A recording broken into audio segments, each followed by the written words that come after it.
The check bounced on a Tuesday, and that was the least embarrassing thing that happened to Fiona that week.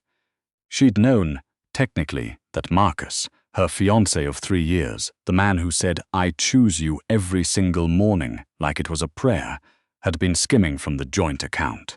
She was a bookkeeper. She noticed numbers the way other people noticed weather. A $40 discrepancy in February, 112 in March. By April it was a pattern, and she'd told herself it was a rounding error, because she loved him, and love, she'd learned, makes you stupid about math. She found out the rest on a Thursday morning, 4 days before their wedding, in the parking lot of the venue where she'd gone alone to drop off the final head count for the caterer. She hadn't meant to overhear. She'd come around the corner of the building, and Marcus was there, leaning against the brick with his phone pressed to his ear, and his voice carried in that flat, grey November air the way voices always carry when they're saying something they think no one can hear.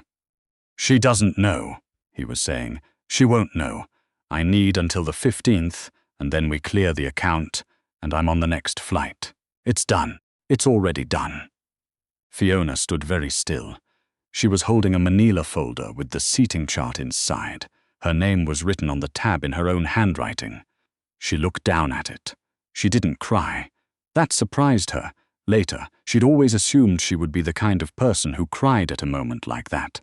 But there was nothing, just a very clean, very cold feeling, like the moment before you realize you've cut yourself. The second where you look at your hand and you know something has happened, but the pain hasn't arrived yet. She went back to her car. She sat in the driver's seat for a long time. Then she drove to work, entered the head count into the system, and did not speak to Marcus again until Sunday morning, when she walked down the aisle of St. Andrew's Presbyterian in downtown Halifax in a dress that had taken her 14 months to pay off, and waited. She waited because she wanted to watch him do it. She wanted to see the exact moment he understood that she already knew. He didn't show up until 11 minutes after the ceremony was supposed to start. She heard the murmur move through the pews before she heard his footsteps, and when he finally came through the side door, he was pale in a way she'd never seen before. Pale and sweating, and his eyes went to her face and then immediately away, and she thought, "There it is." The officiant cleared his throat. One of her bridesmaids put a hand on Fiona's arm. The guests went quiet in that particular, terrible way that means everyone in the room knows. Marcus stood at the other end of the aisle and said, very quietly, "I can't do this," and that was when the main doors opened. She didn't know who he was. That was the honest truth, and she'd tell it that way every time she told the story afterward. She didn't know who Reeves was. She had no context for the size of him, the stillness, the way the light shifted when he walked into a room, as though even the light understood it was supposed to make room. He was wearing a suit that cost more than her car. He had a scar along the left side of his jaw that someone had tried to stitch neatly and hadn't quite managed. His hair was dark, silver at the temples, and his eyes, when they found her across the full length of that church, were the color of deep water in November. He walked in with 3 men behind him, not aggressively, not in a way that announced itself. They simply walked in, and the room changed. Marcus went very still. Reeves didn't look at Marcus. He walked straight up the aisle, unhurried, the way you walk when you've already decided how something ends. And he stopped 2 feet from Fiona and looked at her the way no one had looked at her in a very long time, like she was a thing worth calculating. "Miss Calloway," he said. She didn't know how he knew her name. She still doesn't. "I have a proposal," he said, "and I think you're going to want to hear it." She looked at him.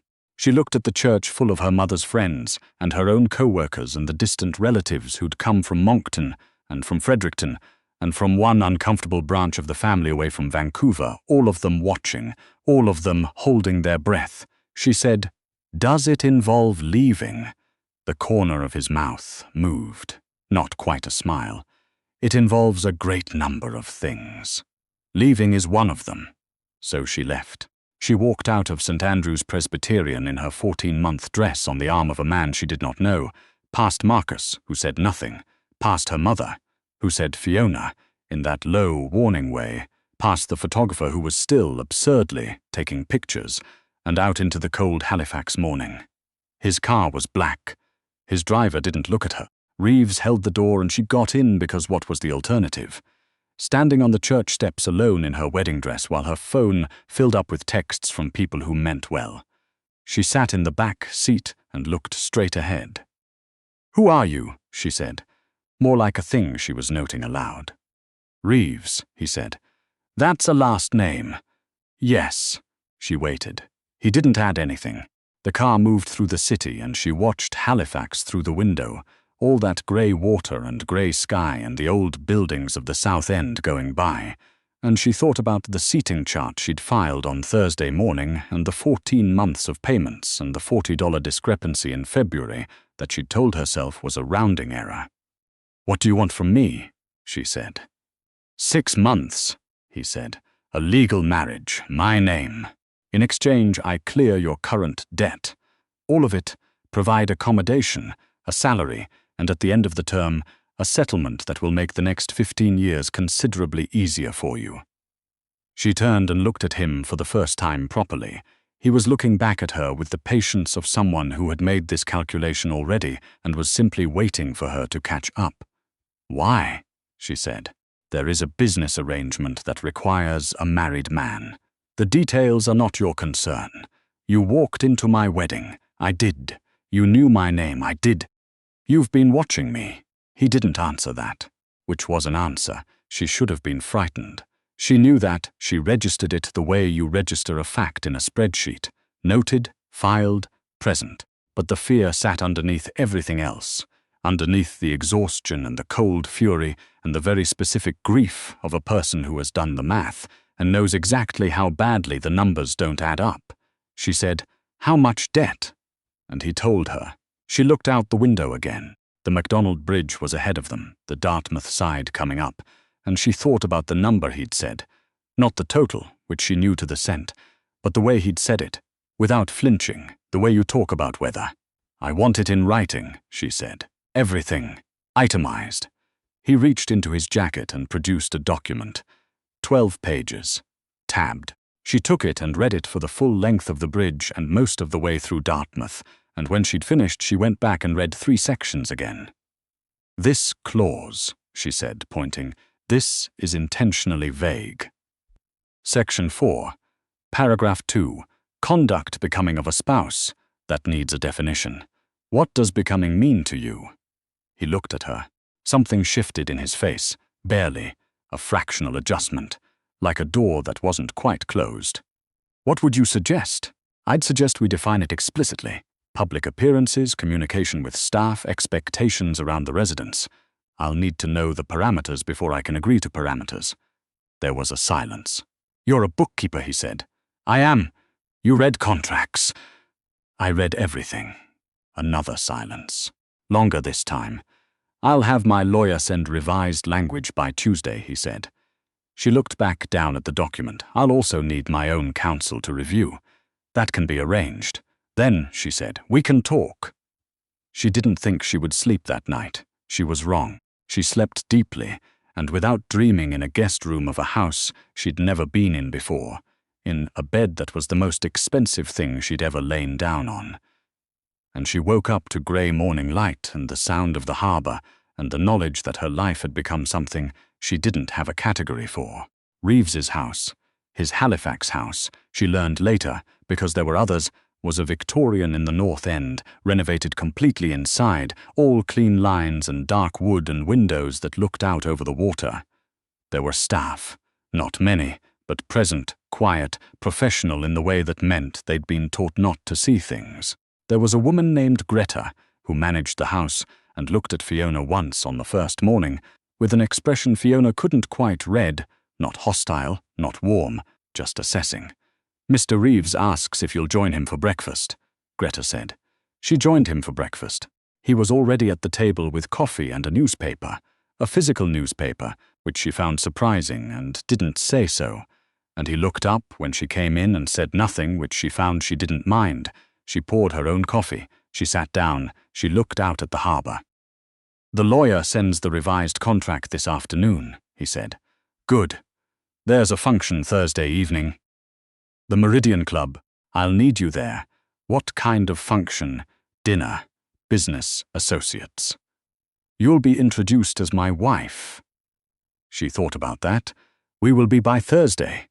She put down her coffee cup. You move quickly. I've found it's more efficient. She looked at him then, properly, in the morning light, without the adrenaline of the church and the bridge and the 12-page contract. He was older than she'd registered. There were lines around his eyes and at the corners of his mouth, lines that came from something more than age. The particular weathering of a person who has made a very large number of decisions and lived with what happened next. His hands around his coffee cup were large and careful, the knuckles on the right one slightly irregular. Healed wrong. Thursday, she said. I'll need something to wear. Greta will arrange it. I have preferences. I assumed you did. She picked up her coffee again. Outside, a gull crossed the window. The harbor was the color of pewter, and the morning was very quiet, and she thought about Marcus saying, I can't do this in that pale, sweating way, and she thought about $40 in February. Reeves, she said. Yes. What happens if I decide I don't like it? The arrangement. What's the exit clause? He was quiet for a moment. Section 9, he said. 60 days written notice. Settlement reduced proportionally to time served. I know what Section 9 says. I'm asking what actually the newspaper. Nothing happens, he said. You leave. She didn't believe him entirely, but she believed him enough. The wedding was on a Wednesday. City Hall, 2 witnesses she'd never met, a justice of the peace named Mr. Okafor who shook her hand afterward with great seriousness. She wore a navy dress she'd chosen herself, mid-length, practical, with pockets. Reeves wore a dark suit and said his part without hesitation, and when Mr. Okafor said you may sign the register, Reeves held the pen out to her first. She signed. He signed. It was done. On the drive back she sat with her hands in her lap and the marriage certificate in her bag, and she thought, this is the strangest thing I have ever done. And then, she thought, the previous strange thing I did was stay with a man who was stealing from me for 4 months, because I didn't want to be right. This, at least, had a contract, the Meridian Club on Thursday was everything she expected, and some things she didn't. Old money Halifax, wood paneling and portraits, men in suits who'd had the same suits for 20 years, because when you spent that much on a suit, it outlasted most decisions. She stood at Reeves's side and shook hands and smiled at the right moments and answered questions the way she'd always answered questions from people who underestimated her. Briefly, accurately, with just enough warmth to avoid causing offense. A man named Hartley, heavy, red-faced, the kind of confident that comes from never having been seriously wrong about anything he actually cared about, looked at her over his wineglass and said, "And what is it you do, Mrs. Reed?" "Bookkeeping," she said. He smiled the smile of a man who finds things charming. "Ah, so you keep him honest." "I keep the numbers honest," she said. "That's a different thing." Reeves, beside her, said nothing, but she felt something change in the quality of his stillness. Later in the car, he said, "Hartley will be talking about you by morning. Is that good or bad?" "Useful," he said. "He talks to everyone." She looked out the window. It was raining now, the kind of rain that comes in sideways off the Atlantic, and the city lights smeared across the glass in long, wet streaks. "Can I ask what the actual business is?" she said. "The thing this arrangement is for." "No. Is it legal?" A pause. "Largely. That's not a reassuring word. Largely." "No," he said. "It isn't." She was quiet for a moment. "Are people going to come after me?" she said. "Because of you." He turned and looked at her then, and she couldn't read his face. It was that closed, that careful, but something in his eyes shifted, some very slight adjustment, and he said, "I don't let things happen to people under my protection. I'm not under your protection. I'm in your contract." "Same thing," he said. She thought about that for the rest of the drive home. She thought about it for several days after that. The arrangement settled into something like routine. She had her own space, her own hours, her own work. She'd kept 2 of her clients, handled remotely. Because she had told Reeves on day 3 that she needed something to do, and he had looked at her and said of course as though this were obvious, which made her like him, fractionally for the first time. She appeared at functions when required. She read the contracts when they were placed in front of her, which began to happen more often as it became apparent. She caught things other people missed. She did not ask questions she wouldn't get answers to. She kept her own counsel. Reeves was not what she'd expected. She hadn't expected him to be interested in her opinion, but he was in the dry, non-sentimental way he was interested in any tool that worked correctly. She hadn't expected him to remember small things, that she took her coffee with nothing in it, that she didn't eat fish, that she preferred silence in the morning and could bear conversation by afternoon. He didn't comment on these things. He simply knew them and arranged accordingly. She hadn't expected the nights she would hear him in the study past midnight, or the mornings she'd catch the weight in his face before he arranged it away, or the times he moved through the house with the careful precision of a man whose body had stopped trusting him to be invincible and who had quietly, privately, negotiated a truce with that knowledge. She found herself paying attention. That was the problem, she decided. She was a person who paid attention, and he was a person worth paying attention to, and those two facts together were going to make the exit clause significantly more complicated than Section 9 had suggested. She did not say this to him. She said very little to him about anything that wasn't contractual or practical or functional. He did the same. They existed in a very precise, very careful proximity, and she told herself that was what it was. Proxifying more. Then, one evening in January, 4 months in, a man followed her home from the grocery store.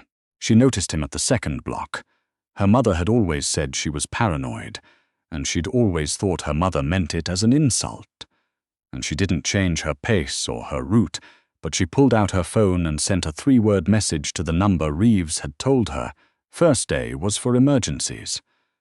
By the time she reached the front steps, the man was gone. She didn't see where. She went inside and put away the groceries and stood in the kitchen for a moment with her hands flat on the counter.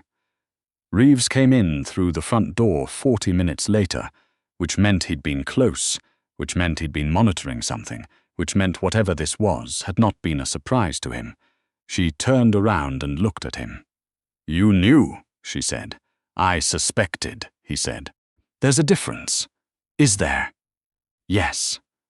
She looked at him for a long moment. He was still in his coat. There was rain on his shoulders. His expression was the closed, careful thing it always was, but his eyes on her face were that shifted thing again, that slight adjustment, as though something in his calculation had moved, and he was waiting to see what the new number was. "Were you ever going to tell me?"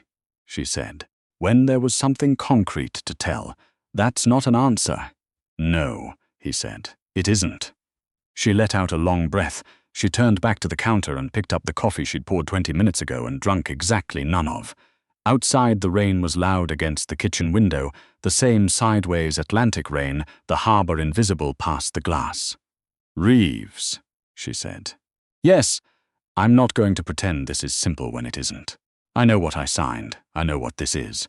But if people are following me because of you, I need to know what I'm in the middle of, not everything. Just enough to make good decisions." Silence. "That's a reasonable request," he said finally. "It is." Another silence. Longer. "Sit down. I'll make coffee. The real kind." She sat down. He made coffee at the counter with his back to her, and she watched his hands, those large, careful hands, the knuckles healed wrong on the right, moving with the same precision he brought to every physical task, and she thought about $40 discrepancies and 12-page contracts and the way he'd held the pen out to her first at City Hall, and she thought, "I did not expect this." She didn't mean the marriage. She didn't mean the contract or the function at the Meridian Club or the man on the second block in January. She meant him. She meant the way this had become something she would need to deliberately put down when the time came. He set the coffee in front of her and sat down across the table with his own, and he told her, not everything, she understood that, but enough. Enough to make good decisions. Enough to understand the shape of the thing she'd walked into on a Sunday morning in November in a dress that had taken 14 months to pay off. When he finished, she was quiet for a long time. "Okay," she said finally. "Okay. I'm not leaving," she said. Not for the reason you think. I'm not afraid of this. I've been afraid of smaller things my whole life, and it turns out fear isn't the worst thing you can live with. The worst thing is lying to yourself about the numbers. He looked at her. I know what Section 9 says, she said. I'm not invoking it. The 6 months ends in May, he said. I'm aware of that. Are you? Yes. She picked up her coffee. The rain was letting up outside, or maybe she'd just stopped hearing it. The kitchen was very warm and very quiet, and across the table Reeves was watching her with that particular careful stillness, and she thought, the numbers don't always add up the way you expect them to. Sometimes what you're left with, when the columns finally balance, is something you didn't account for. She looked at him. He looked at her. May, she said, is a long way away. And for the first time, not the almost smile, not the fractional adjustment, he smiled. Small, controlled, a little rusty, like something that hadn't been used in a very long time. Yes, he said, it is.